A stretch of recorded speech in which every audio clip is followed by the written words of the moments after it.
everybody, and today I want to talk about the story rich genre. I want to talk about and I want to get my frustrations out on the story rich genre. So, what are we waiting for? Let's just jump right into it. Marvel Avengers. Marvel Avengers have you regroup in the Avengers because they disbanded and you need to reband them to save the world from MODOK. That is rich a story? That's barely a story just because they need to get over the differences to save the world. I get story rich? That's just a bare bones plot. Who put this in storage? Who is in charge of that? They must be dumb in the brain. Guardians of the Galaxy, I'm sure has an alright story, but I never managed to finish the game, and I want to play the game some more, but I can't bring myself to, obviously. Injustice 2. But what was its story? Yeah, I like the game, trust me, but I don't remember its story at all. Do you? And I played the campaign twice, maybe even 3 times.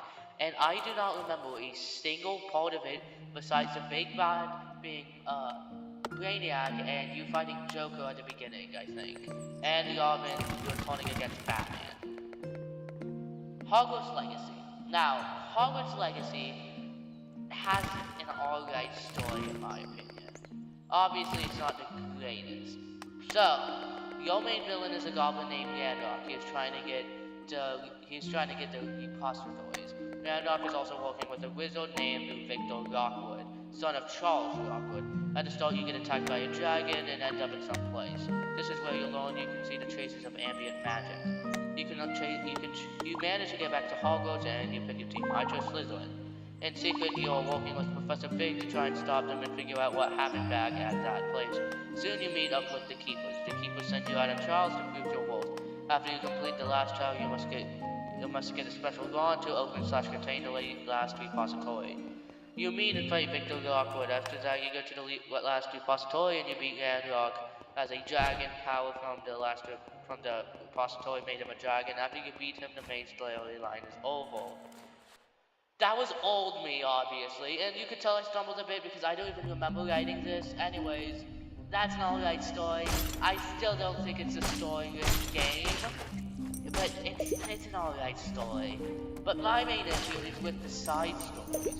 Like, why is a side story with the blonde-haired kid so much better than the main storyline? Like, it is great. And what I don't really like about the story for myself, but I do find amazing with this side story, is this story doesn't really, I can't remember really many good emotional moments or moments that really invested you in the world you were in. And many moments that made you care about yourself or the characters or the teachers or the villain. I don't remember what the villain is trying to do. I just said repository. I don't even remember what that is. But I guess he wanted to become super powerful, but that's just an alright motivation. But I do think the second story definitely has the villain over time becoming Sebastian. Oh my god, that's his name. How can I not think about that? Oh my god, why did I think about that? Sorry guys, I just on the discovery learning that the guy's name is Sebastian. But the Sebastian trying to save his sister and overall just becoming the villain trying to do everything he can to save his sister, the one he cares about most in the world. I think it's just a great storyline and it's super well executed, but why couldn't we get that with the main storyline? And plus even in this storyline you learn skills. In the other two side storylines, you do not. So I don't understand why couldn't we just have this one as the main storyline? I would have been fine with that. Just because it's like 20 hours shorter doesn't mean it's better. I'm not a fan of Ghost War Tokyo, so that's why I planned it. But it has an alright story. I do like the story elements, but personally, I don't think they were expanded upon enough. The plot with the characters is brought up, but only the one with the main character and his sister is really fleshed out. Had some potential, but never even tried. Like the story between KK. Your other main character, your side character you meet at the beginning, he has such an interesting past, but we never dive deep into it. And from what I can tell, there's no DLC that lets me dive into it. Like, I would love to know so much about KK and his family and his friends and his troubles, what he's gone through.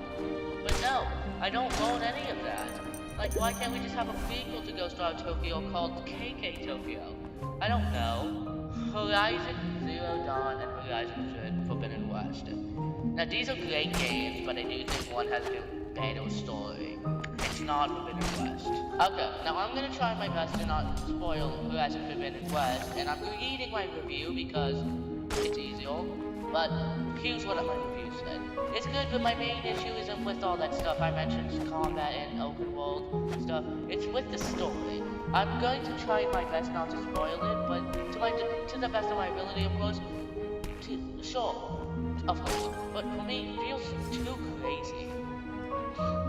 Sure, the first one had crazy stuff, like you being a clone of Elizabeth Stovek and you destined to save the world and you defeating Hades, but I think all of that stuff fits.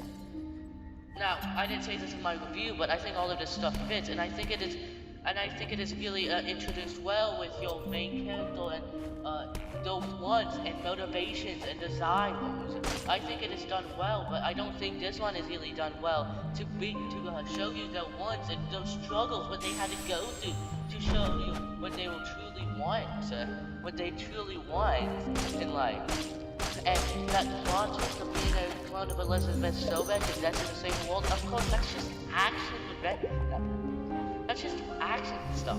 That's obviously gonna happen. This one introduces aliens though. Really, they were people from Earth, but should we put a machine takeover or whatever people they call it, but I'm gonna call it the machine apocalypse. And they have another clone of Elizabeth Sobek.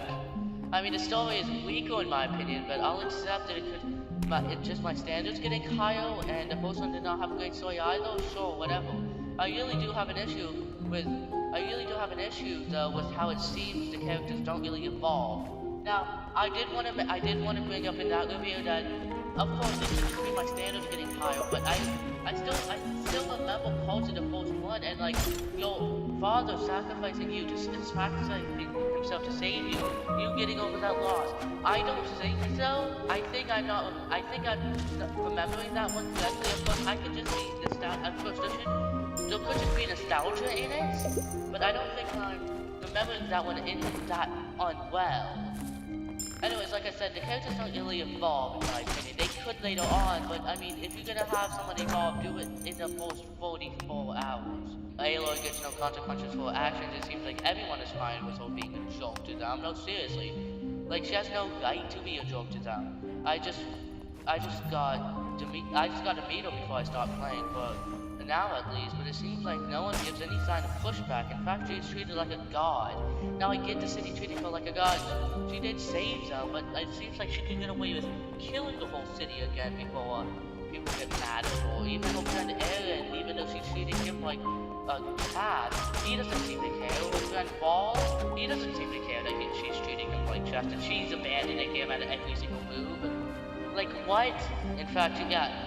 The characters' interactions will feel the same. It could be nostalgia, but not to mention, it could be nostalgia, but it doesn't really feel the same. Just go gambling on. But yeah, and I think I want to intertwine these two because I think they both are good. But I mean, my opinion is Zero Dawn is so much better story-wise. I think Zero Dawn is a great story, but Forbidden West, while being a good sequel in my opinion, just doesn't really have the same level of story. Was spoken. Now I have a whole part written out for this, and I've wanted to read it for so long. So let's read it. The story has Freya falling down like a woman fall through in an alternate magic dimension. The story of Freya at the beginning isn't amazingly done, but done well enough. Of course we destroy that immediately by introducing us to Cuff. Cuff is a rip-off KK from Ghost Rider Tokyo, but worse and evil. What is his motivation again, though? Seriously, I don't remember it. To become the most powerful villain of all time, then still be used. I know he's a culprit, he doesn't really have a personality. Anyways, in order to save the world from evil, you have to defeat the contents because they're, in quotation marks, evil, and quotation marks, spoiler alert, they are not. So you go beat him up because you have to save the town from a villain, and you want to go home? Reasonable. She has a cat that you gave away. Luckily, one day before she disappeared. Anyways, I don't really remember this next part, but it is worse paced than Pokemon Gen 8. You didn't even fight the Pokemon, so wait. Your mommy was in Kanto? Wait, what line? Okay. Anyways, Pokemon instantly betrays you and you unlock the power deep inside yourself. That is not a joke, dude. Stop laughing. No, seriously, that is not a joke. Stop laughing, please. You beat your mother, I think, and she gives you the only choice in the game. Go home or fight Cuff. I do not know why I did not choose to go home, but we fight Cuff. The easiest boss in the game, the alternate universe is safe. Wait, we still can't go home? Frey is awful. Of course, that story is awful, but Frey is awful too. Like that story, I don't like that story. I think that story is stupid. I think that story is bland and generic. But, you know, I guess it could be alright if they didn't mess up on the character and emotional development throughout once, motivation, needs. You literally play a poor and a down luck woman, and you do that because I guess that's supposed to make you feel bad for her and not care the fact that she treats everyone like a joke in the rest of the game. I guess that's what it's used for, but it's never brought up again. In fact, she seems so happy.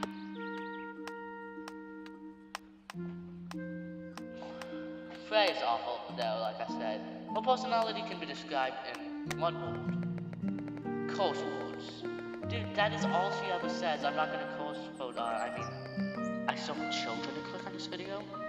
Her character interaction is miserable. She is not witty, nor does she have depth. She doesn't develop as a character. No one does. Only cut from good to evil. That's it. That's it. No one has character development, and you meet your mother, which is so overdone. I think it's so stupid that you meet your mother. But like, really? That's it? That's it for story? Now, I'm going to try to intertwine Sonic Frontiers and Atlas Fall in two very different games, but I don't like them both. I think they're both some of the worst games I've ever played. What is the story about Atlas Fallen again? No, seriously, I can't remember a single part of it. It's not like I paid attention to it while I was playing. It was boring. Sonic Frontiers barely has a story. I think. Again, I can't remember it. I do think I have a right to judge the story, because if it had an impact on me, that means I liked it. I mean, it had to have an impact on me. It's a story-rich genre, so of course the story-rich genre will have to have an impact on me. I have to remember some elements of it. Like, it's a story-rich game. I understand that for like a normal game, a game like Crash Bandicoot that isn't story-rich, I understand if you don't remember any parts of its story, but these games are story-rich games. I'm supposed to really like the story, and it's supposed to stick with me. Gotham Knights. Now here's a game that no one likes, but people wanted to like. Now Gotham Knights, from what I remember, I played 32 hours of this, but I didn't really like the story. I thought it was, I liked the idea, I liked the concept. Batman being dead, I do think it's a really good concept, but I just don't think it was really well executed. But I do like the idea of Batman being dead, and the other two people having to take over and like put the villains in their place. Obviously, it's a fine story. I don't have anything wrong with the story. What I have wrong with this story is the fact that it's a story-rich game. No, it's a story-rich game. Seriously, I'm looking on Steam right now, and it's under story-rich. It's right next to God of War.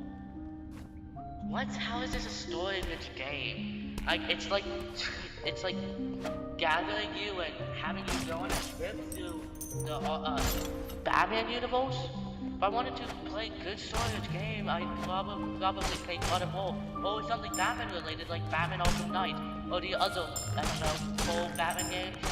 Beats me. Now, speaking of God of War, I do like God of War, and I actually have a section written for it, because this used to be a video, and I really wanted to complain about story-rich games, and I realized, no, it's pointless to go to my video, because I already made my point, but whatever, dude. Whatever. If you're a story-rich game, that means you have a story to tell. Yeah, that goes to my point with Atlas Fallen and Sonic Frontiers. Like God of War 4. I think it's number 4. It's actually God of War 18. I don't know if it's a reboot of the original series, because I never played the original series. But you don't need context. Now, not to spoil it, you travel to spread your wife's ashes in the high speed of the 9 realms while being hunted down by boulders who's trying to kill you while you encounter disruptions to plan. That's your general overview. While the story is an amazing 9.69 out of 10 because it's an action game and it doesn't need like a super good baseline for a story, but I still think it's an amazing baseline for a story anyways. Where they excel is with the character development and the relationship between Sun and Kratos. I refuse to call him by his name, which I think is Optimus, I don't know, but his name is Sun. Anyways, chemistry and dialogue really brings out Sun, Kratos' and boys' relationship. That is the overall guiding. That is just great overall guiding, and it's must play even for the story. This is something for spoken people do. See, I like some stories. And yeah, These are all labeled story glitch on Steam. I'm not joking.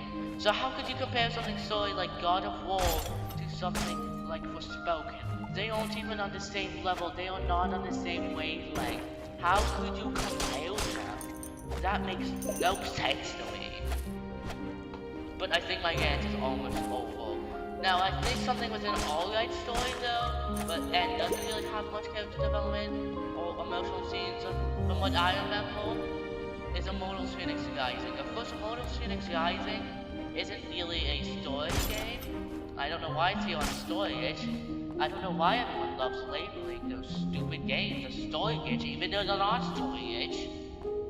Yes, that's what this whole video is about. I'm tired of games companies labeling their games as story-rich. They are not story-rich, they're just stories. But anyways, I do really like the opening scene. I think it's funny, but I don't really think this is great.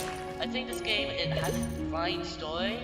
I don't remember much of the story though. I remember trying to do it, but it never really caught my attention. I have it on the Switch, and I only made 20 hours into it. I thought I would put 60 plus into it, but no, I couldn't really get into it. But my mother really loves this game. This is one of her favorite games. She has it platinum on the PS5 before. I think it's PS4, but I mean, it doesn't really matter. I don't know much about the PlayStation. So, that's really the video. If you liked the video, make sure you like the video.